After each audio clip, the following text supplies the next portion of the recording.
Excuse me. Oh, I do have some great arguments today, but I also detect a tickle in my throat. there's a tickle in my throat. I could slay you. I could lay you to ruin.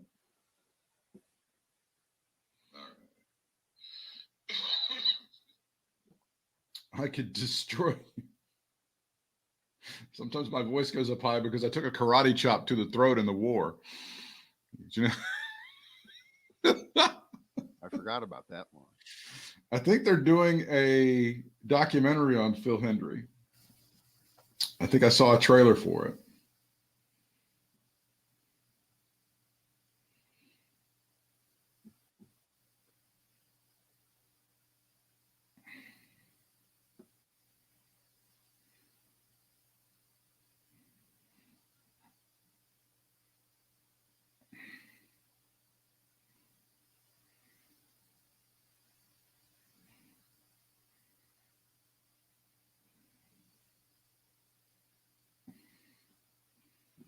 All right. I think everybody's shared with everything they need to share. No more sharing. Who do you have in the greatest rivalry in college sports coming up on Saturday night? What is that, Temple versus Villanova? It's a Temple. It's St. Joe's against it. No, it's.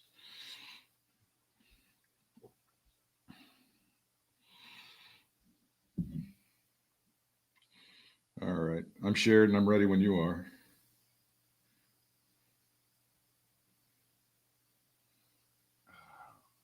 Oh, did it make the highlight films of Shaquille O'Neal at the wrestling thing going through the tables? No, I think I just in passing saw something about it. We watched it last night. We were enjoying it. I said the point of this is to get him on SportsCenter, and I don't know if it made it on SportsCenter or not. Yeah, he's desperate for attention. That's the point of. I think the promotion is the one that really kind of needs the help.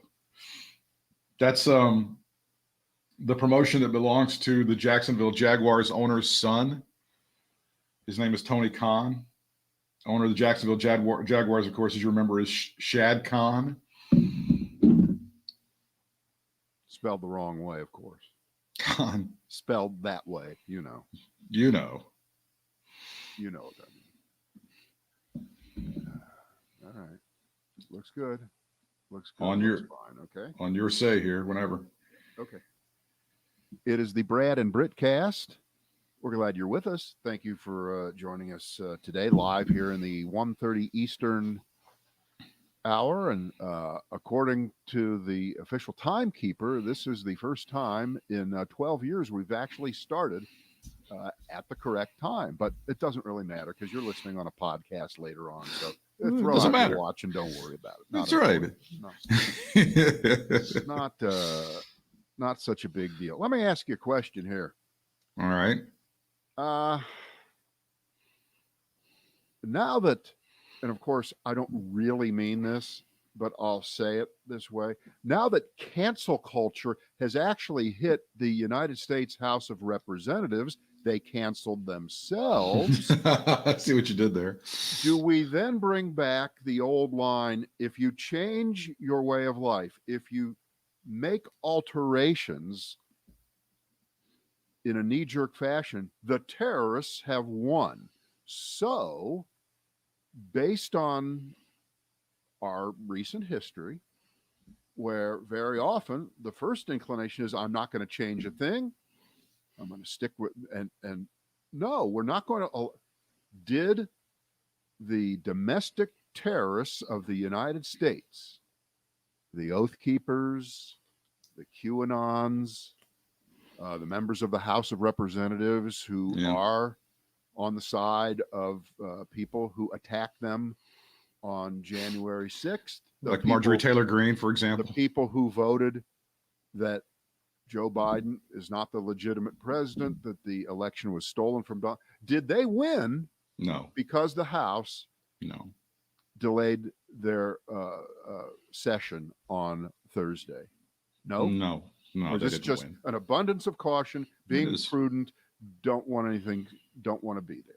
And apparently these dumbasses are going to try again on March the 20th. Apparently the idiots that are running whatever message board that they're on 4chan or whatever, they're going to try again on March the 20th. No, they didn't win. They didn't win. I'm just trying to I'm just trying to bring up the ancillary issues here, which is Mm-hmm.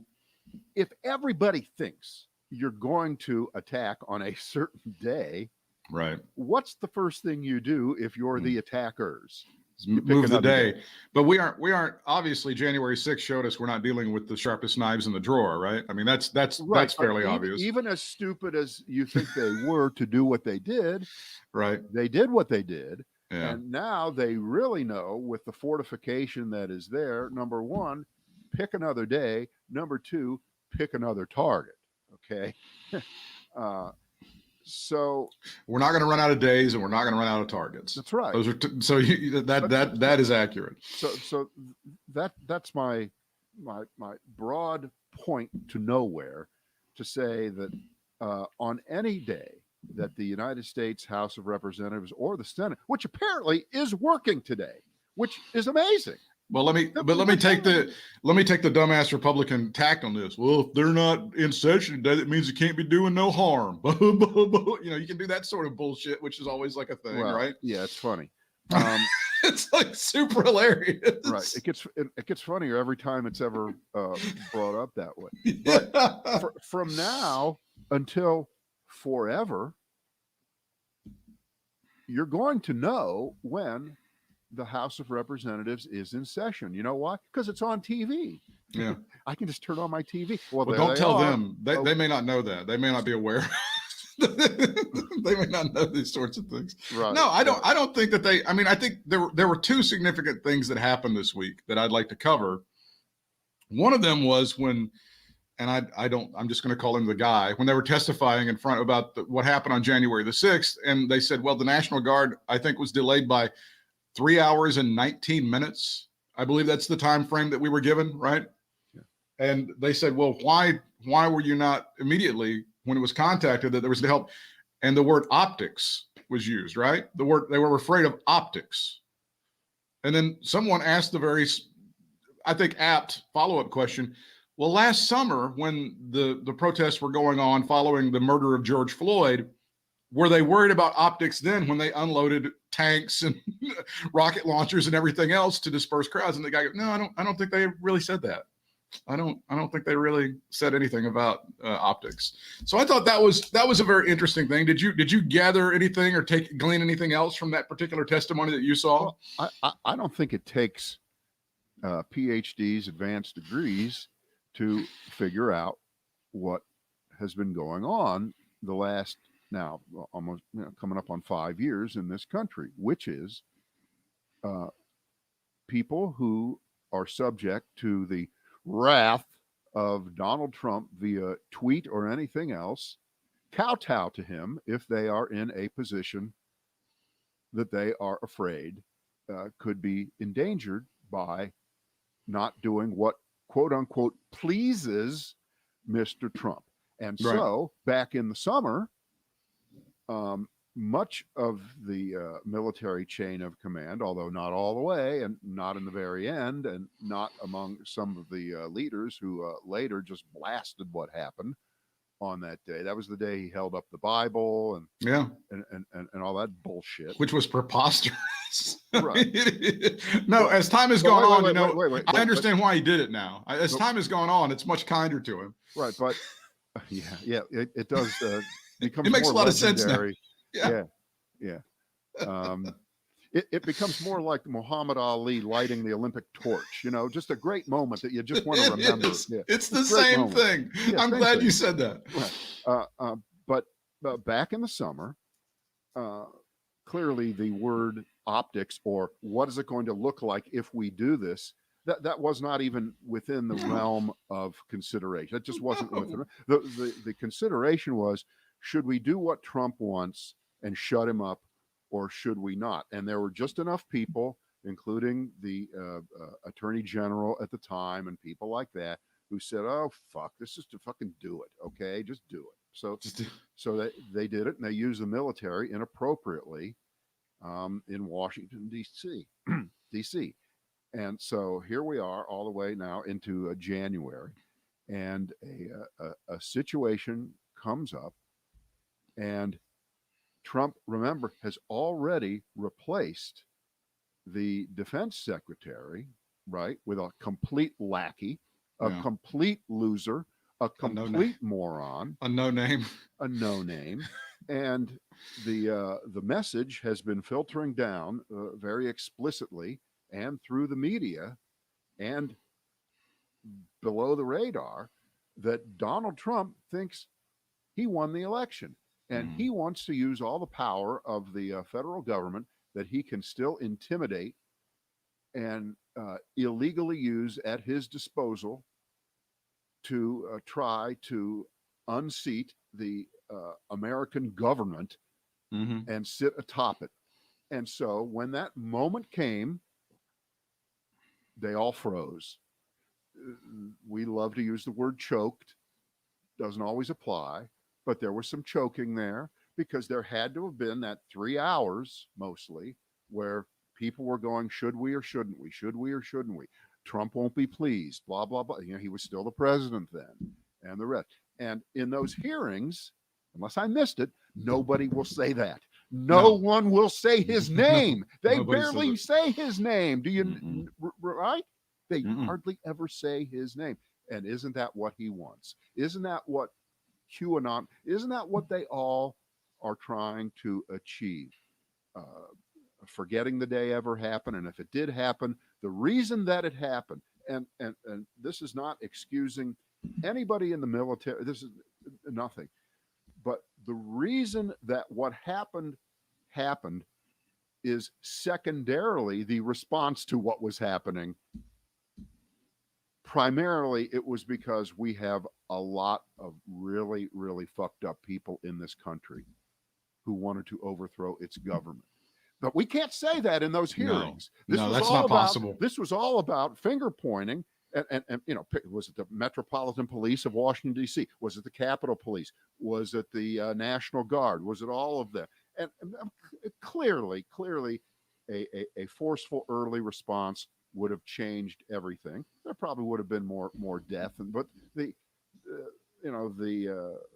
thing that was going on inside, counting officially the Electoral College votes, could have been protected, and you know, we'd be exactly where we are today anyway, right? If it had happened at 1 in the afternoon versus 10 at night. But as important as it is to find out why the chain of command was broken in a way that was solicitous to Donald Trump in the end, which really, that's the problem. I mean, you don't have to analyze it. You know, what's the problem with happening on January 6th? The answer is Donald Trump. Okay? Everything flows from that.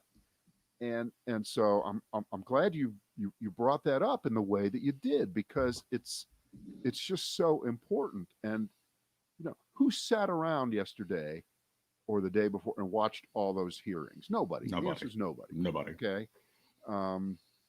And whose mind was changed about any? Nobody. Right. And if I hear one more time, almost related to anything, we have to do blank so that blank never happens again. Okay. The answer is no. The answer, it's going to happen again. It's not going to take the exact same form, and we're not going to be prepared for it, because by definition, it's the first time. It's like the 1,000-year flood. It just wasn't supposed to happen, but then it does. And then it's not your 1,000 years anymore. It's this week. It's yesterday. That's all it was. Exactly. Right. So, you know, we're left with, you know, some people's careers will be ended because of this, and people will walk the plank. But the bottom line is, this day that we speak, the United States House of Representatives felt it was the prudent thing, just in case, out of an abundance of caution, so that what happened on January 6th can't happen on March 4th. And by the way, who is singing the national anthem at Trump's inauguration later today? Who's going to be doing that, Britt? You guys got to stop with this. You got to. I heard Al Franken put a tweet out there. I'm looking forward to presidents. And again, these things are going around, and it's supposed to be today, and then it's supposed to be on the 20th. And these idiots. And normally it would be just fine, but this stuff has triggered an insurrection and an invasion of the Capitol before, so we can't laugh about it anymore. But making fun of it doesn't cause it. No, Okay? it doesn't cause it, but It doesn't cause it. there needs to be an after-action review of what happened and the failures with the Capitol Police and sharing of intelligence. Yes, but the root cause of it is hatred, and the root cause of it really is a lot of racial hatred that was ginned up by this idiot who used to be the president of the United States and is no longer. So yeah, we know the root causes of it. We have to deal with some of the symptoms. We have to deal with some of the treatments of it. And the treatment would not be injecting bleach into our lungs or taking hydroxychloroquine. We have to do some of that stuff as well to try to mitigate some of the effects of it. Now, the other great piece that happened this week that I don't want to let pass by us was the arguments in front of the Supreme Court over the Arizona case where they're trying to pretty much overturn the Voting Rights Act of 1965, right? So what happened was, and I know people, I was listening to this on one of the Lincoln Project deals on one of their podcasts. The lawyer representing Arizona basically admitted to the Supreme Court justices, he said, the reason we want this law overturned and we want these provisions done away with is because we can't compete with Democrats. That's essentially what he said. The words came out of his mouth, and those conservative justices on the court went, okay, that sounds good to us. And it looks like they're going to at least overturn some of the major provisions of the Voting Rights Act of 1965. So they've said that they don't want to compete in the marketplace of ideas anymore. The party of ideas is no more. We just got to rig the system so that we can win. That's what these people are saying, and they're not even trying to beat around the bush about it. And I contend again, Arizona is just this. Everybody's got a lot of attention toward Texas and Mississippi. I think there's a lot of awful shit going on in Arizona that maybe people aren't paying attention to as much because these other states are trying to kill off their citizens fairly quickly. Well,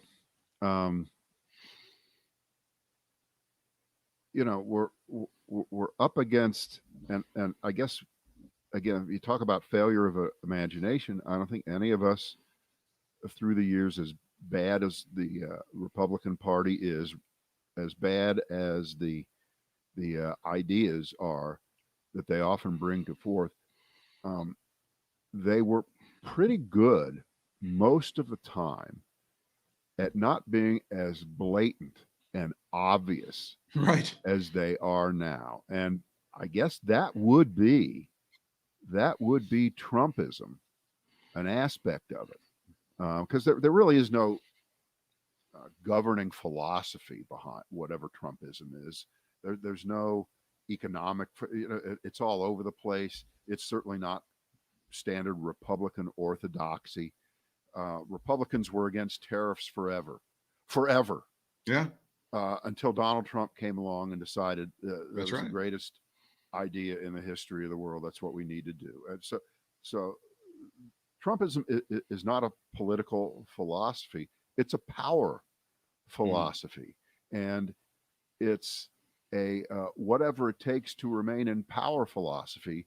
And anything else is secondary to it.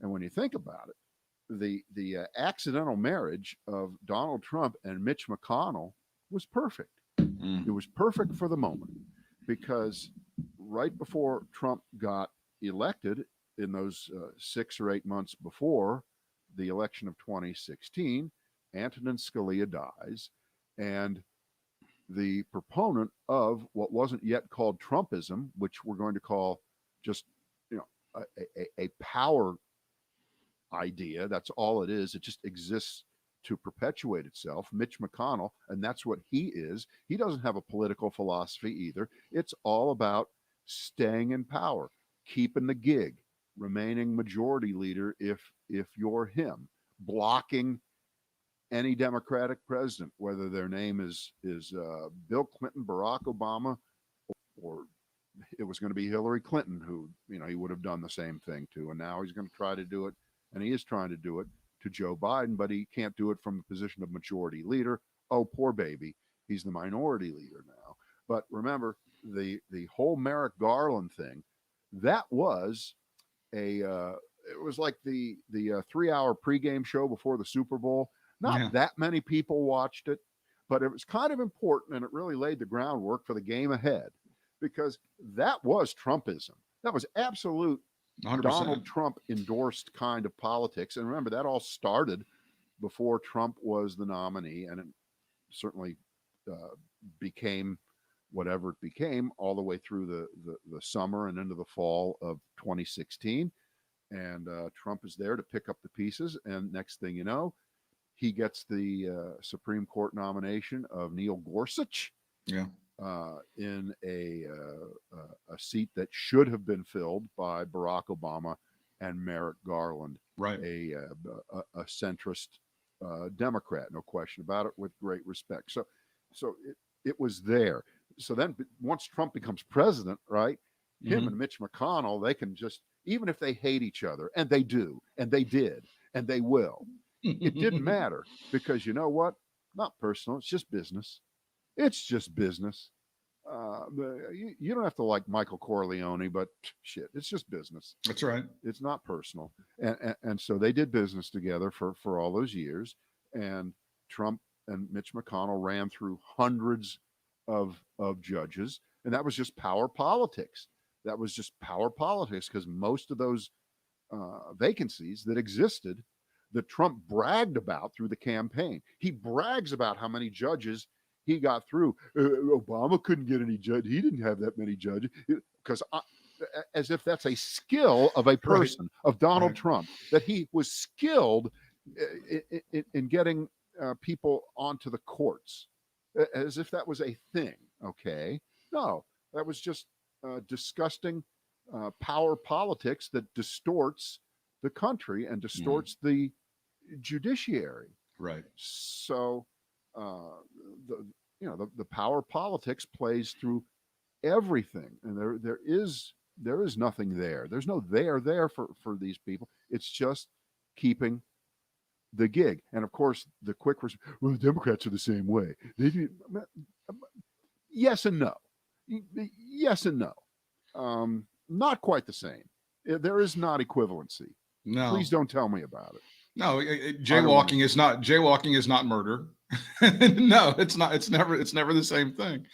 And I was thinking about this as well. You remember back during the 1980s, the Coca-Cola company had a problem, because when they would have situations where Coca-Cola and Pepsi, you could choose either one of those. Pepsi was outselling Coke. Well, that was the famous Pepsi Challenge campaign. The Pepsi Challenge campaign, and so they would cover up the.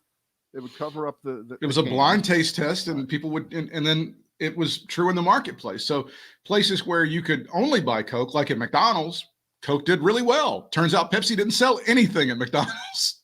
So what Coke did was they decided to change their formula. They went with New Coke, and it was one of the most disastrous and jokey corporate mistakes in the history of America, right? And it feels like that way as well, except in this case, the Republicans are like, we're not going to try to change our formula at all. We're just going to try to game the system so that people can't buy Pepsi, right? That's what the Republicans are doing. We're just going to try to make more places where Pepsi's not available. We're going to try to outlaw Pepsi in as many outlets as possible to try to shove people's faces into Coke. It's the strangest thing that they keep running into this. They keep doing this over and over again. And there are a lot of people that apparently will stand for it. They love the idea of the fact that, well, maybe there aren't a lot of people out there that are smart enough to vote. And it's okay if it's just time and time again, the people who get screwed over happen to be like the poor people and the black people and the brown people. It's just coincidental that they're the ones who get screwed over every single time. And that's what's going on with this Supreme Court decision in Arizona, and it's what's going on with these laws that are being passed in legislatures across America right now. They can't win on an even playing field. They just can't. So they have to grease the skids any way possible, and they're comfortable with doing it publicly because enough people won't call them out on it, apparently. Well, I don't think it's a perfect analogy with the Pepsi. Because McDonald's had the right, and it was legal for them to just carry one brand or the other. It wasn't exactly. It wasn't an exclusionary thing. However, the analogy does stand up in that Coke, then, if you want to call them equal to the Republican Party now, that can't seem to really win when there's a fair competition, right? A blind taste test. When they did change, their sales went down. So they had to go back to what they really were. So the Republican Party is choosing not to change their formula at all, No. because that might make them more like Pepsi, the Democrat. I mean, you lose your mind trying to figure out where we're going with this. But the simple answer is, I think it's a fair thing, that the Republican Party knows, and we've talked about this for years, going back to our radio days, where we would say, all right, AM talk radio has this problem, this Rush Limbaugh right-wing only problem. Those are the only people that listen. They reinforce their thoughts, and no one else outside of people who violently agree with what's being said are welcome. They will be shouted down. They're done. They're out. In other words, they get canceled from talk radio. And by the way, the Republican Party has the same problem, mostly white old guys as their core. NASCAR has that problem, mostly older white guys who dream of the times in the 1950s and 60s when NASCAR was whatever it was. Man, it was great then, this dreaming of a time that really never was, but was just in your mind. And so they did all these things going back to the Civil War and right after, when the three amendments were passed that changed everything for black people and for equal rights after the Civil War there. And that was the moment when it started. It never stopped of trying to figure out how to get around the law, how to get around constitutional amendments, how to get around equal rights for people that don't look like you, how to get around the idea of equal rights for people who you used to own.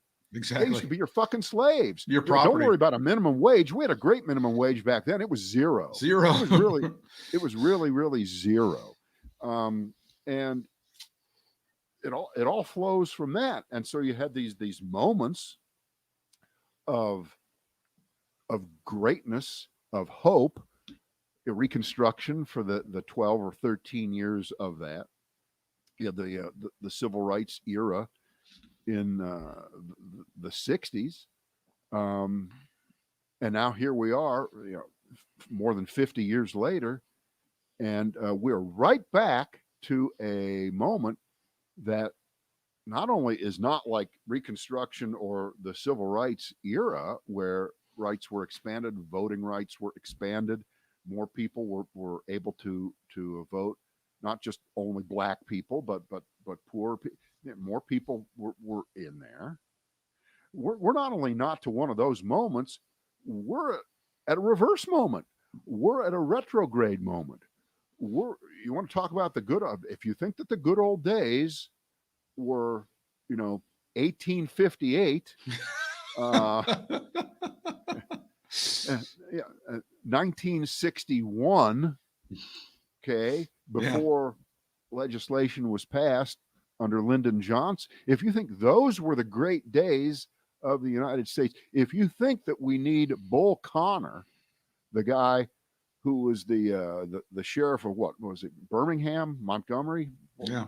I think Birmingham, who ordered the fire hoses. You've seen the black and white pictures a million times. Just a million times. There's only about a 10-second clip of those people being hosed down with dogs and hose. If you thought that was the greatest moment in American history, well, guess what? It's trying to be recreated now by the modern Republican Party. They want that. But they're not that blatant. You're not going to see fire hoses. You're not going to see. No, they don't need fire hoses. They don't need them. They're doing it brick by brick, legislature by legislature, governor by governor, state house by state house across the country. And they're trying to pass these laws, and they're being very successful at it. It started really after the election of Barack Obama, right? What was the Tea Party all about? Mm. What was the Tea Party all about? Oh, it was about being upset over big deficits, big deficit spending. Spending, that's what it was. Yeah, it was too out of control spending on health care. We can't have that. Government takeover of health care. Give government, get your hands off my Medicare. Right, exactly. Okay. So remember, that's more than 10 years ago. It has right? been, yeah. It's 11 years ago. Right.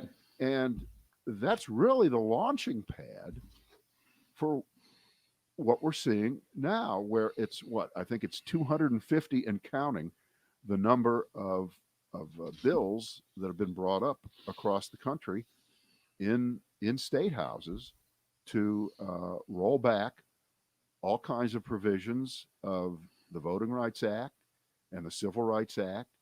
And God knows that whole early voting thing, that's out of control. That's just completely out of control. We got to stop that early voting. We got to stop absentee voting. I have an update on that. I have an update on I got an update on these restrictions in Georgia. It did pass the House there.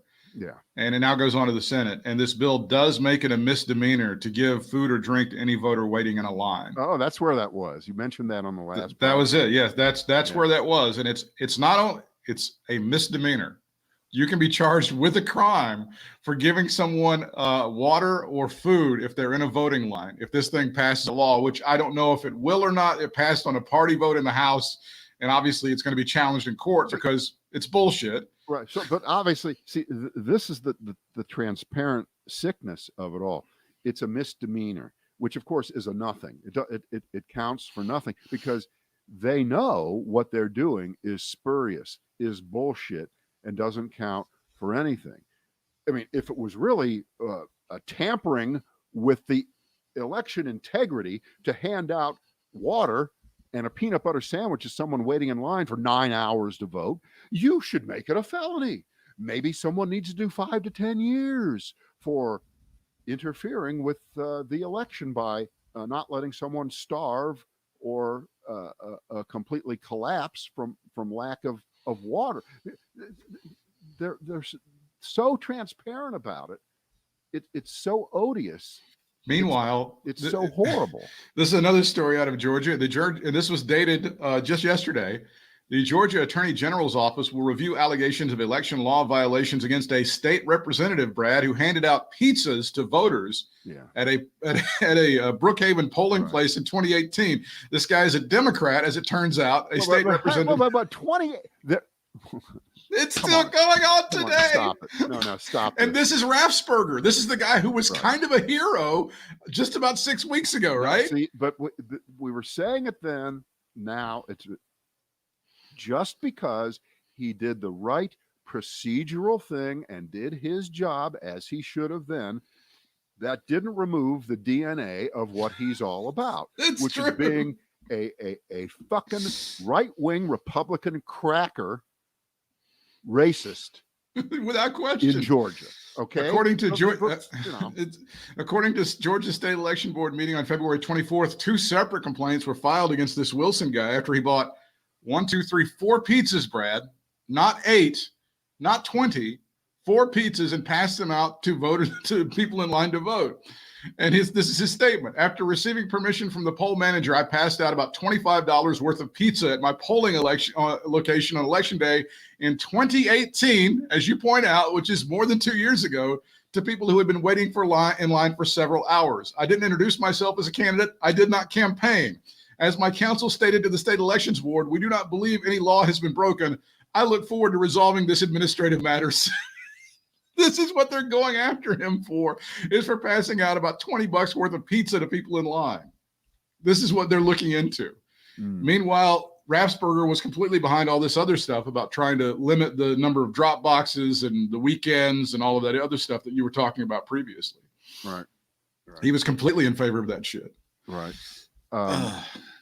So the legislation that's in the House of Representatives right now, the H.R. 1 bill, which really would render a lot of this stuff useless across the states, needs to be passed. The House passed it, but they're not sure. They're not sure whether it can get through the Senate. They're not. Now, what does that mean? That means that You probably have 48 Democratic votes. You need 50 plus one Kamala Harris pass. Yeah. I think that's how this one would work. That's how it works. I'm just a bill.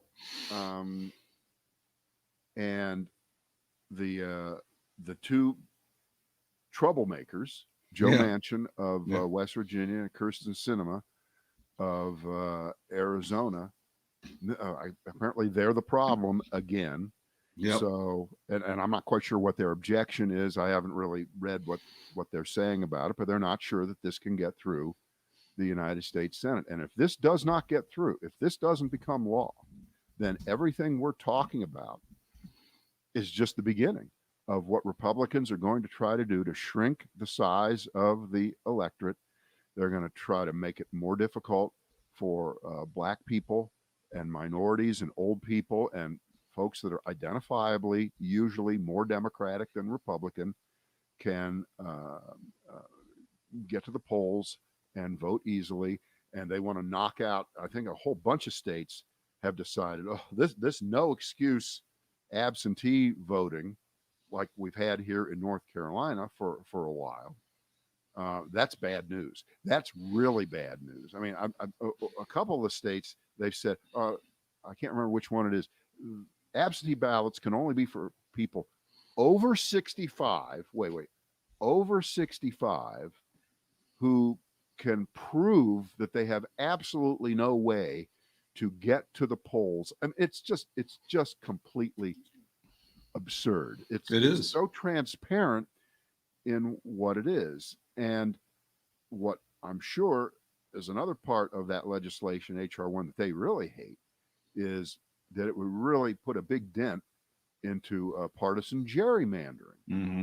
It would really, because remember, the courts ruled, I don't know, it was last year or the year before, that partisan gerrymandering is okay. If it's just for political reasons. Political reasons, okay.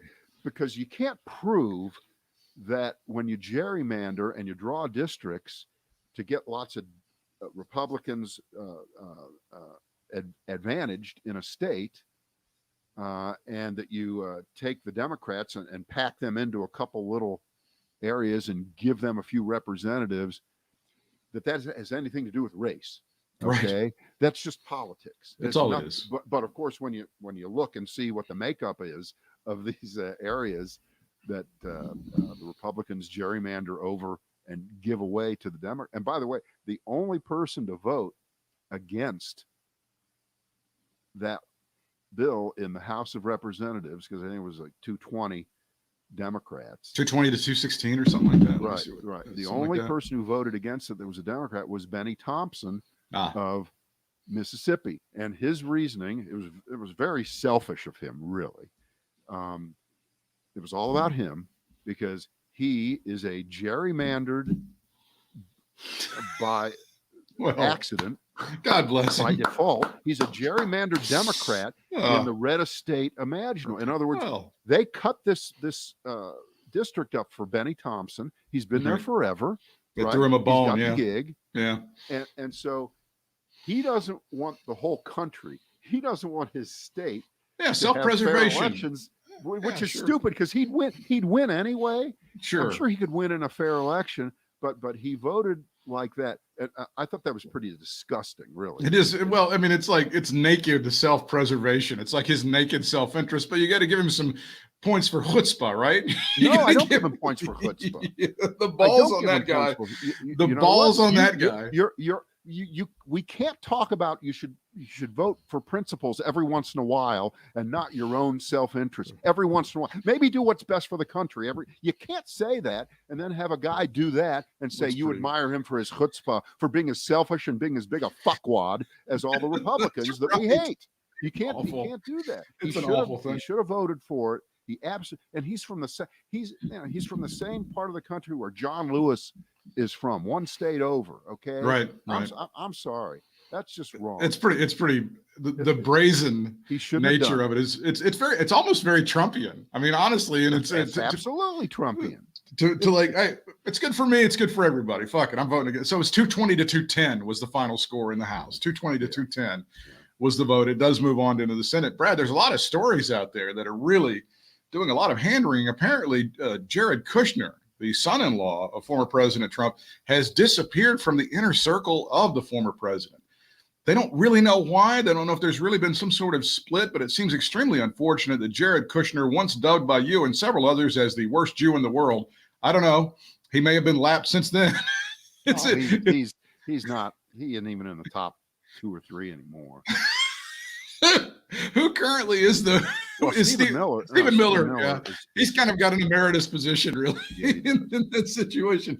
Jared Kushner no longer a part of the brain trust behind this new Trumpism movement, Brad. It's very sad, I think. But see, there is no Trumpism movement. That's the point. That's a great. It's not anything. It's everything, but it's nothing. And I can't decide whether I care less about that relationship or the one that I really wanted to gouge my eyes out last night when this suddenly popped, and it's all over the place. Not only do I not care about it, not only is it irrelevant, not only is it just emblematic of how sick they all are, but would Donald Trump choose Mike Pence as his running mate in 2024? Oh, I love this. No. One, I don't care. 2, why would he? 3, why would Pence take it? Who would take as the second banana position for the second time, not even consecutive terms? Sometimes the vice president always stays when it's a second term. Pence would still be the vice president, right? But once you're bounced as vice president, let's put it this way: Dan Quayle was not a factor. No, he was a joke. Yeah. After Walter Mondale couldn't use the vice presidency to beat Reagan.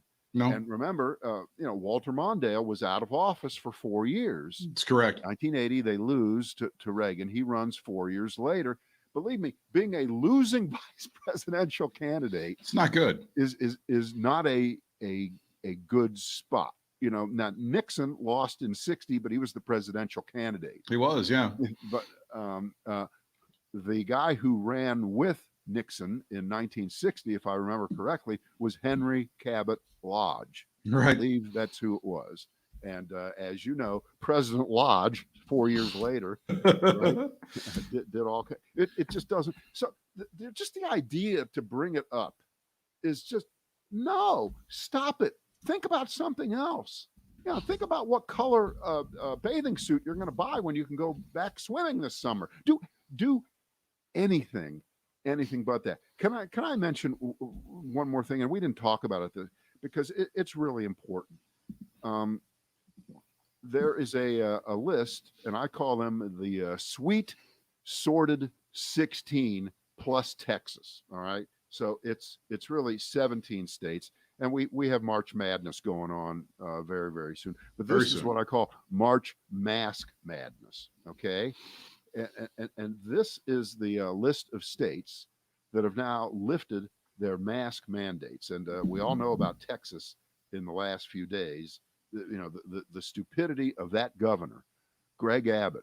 I mean, you want to talk about trying to rip a page from the Trump playbook. Here it is, less than 2 weeks that his state, which was freezing and ice covered, lost its electricity. Millions of people lost their water supplies. Hundreds of thousands of them still don't have any water to drink. And they start firing people on that electric commission, right? As if that's going to change anything, right? It isn't the problem that the people running the ill-conceived plan to allow people in Texas to pick this fucked up version of an adjustable rate mortgage. Okay, it would be as if your adjustable rate mortgage could go to 5,000%. Okay. Right? Yeah. Right? Because at least when you buy an adjustable rate mortgage, there's usually like a 5 or a 6 point ceiling, right? You pay 2 or 3% the first year. At worst, it goes to 8 or 9%. But under the Texas mortgage plan, you can get a mortgage and it's only 0.1%. However, if things don't go well, you may be paying 10,000% on your mortgage. I mean, that's how dumb their plan was. So you have Abbott and all these other stupid ass states. And what do these states have in common? Ready? Here we go.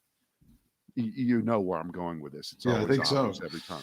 Alaska, Florida, Idaho, Iowa, Mississippi, Missouri, Montana, Nebraska, North Dakota, Oklahoma, South Carolina, South Dakota, Tennessee, and Texas. Now, that's 15 of the 17. I'm going to add 2 and put an asterisk next to their names. Arizona and Georgia. The answer, of course, is that all of them, except for Arizona and Georgia, voted for Trump in the election. And Arizona and Georgia, yes, they voted for Trump in the national election, but barely so. Mm-hmm. But they are still just as fucked up Republican states as they were before the 2020 election period. So all of those states are the ones that said, no mask, party on, everything's open, go for it. Now, you tell me, again, every problem is about Donald Trump because he was the one that led this mask skepticism all the way through. And what's the defense against? Well, Anthony Fauci one time in February said masks aren't going to do it. So he lied. Shut the fuck up on that. Just shut up. Because that's what they do. That's what they try to point to, yeah. That's what I try to do. So that's not op. But just think, it's 17 states, and all of them are Republican states. All voted for Trump except for the last 2, Georgia and Arizona. Just a coincidence, I'm sure. Coincidence, just a coincidence. All right, we're done. We're through. We're finished for the week. Let me go. That's it for Let us. me go count my losses over here on another screen. Oh. All right.